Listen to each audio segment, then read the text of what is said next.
Hi! In front of me is OUKITEL WP20 and today I would like to show you how you can check a password saved in Google Passwords Manager.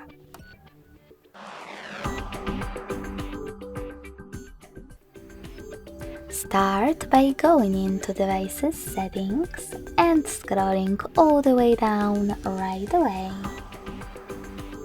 When you're ready, click on Google section. Now tap on Autofill,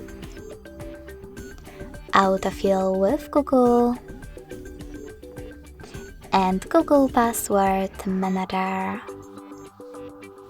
Following that, just tap on one of your passwords that you wish to check and enter your current login method. Lastly, tap on this eye icon next to your password to make it visible. Thanks so much for watching. If you enjoyed this video, don't forget to leave a like, comment and subscribe. Bye!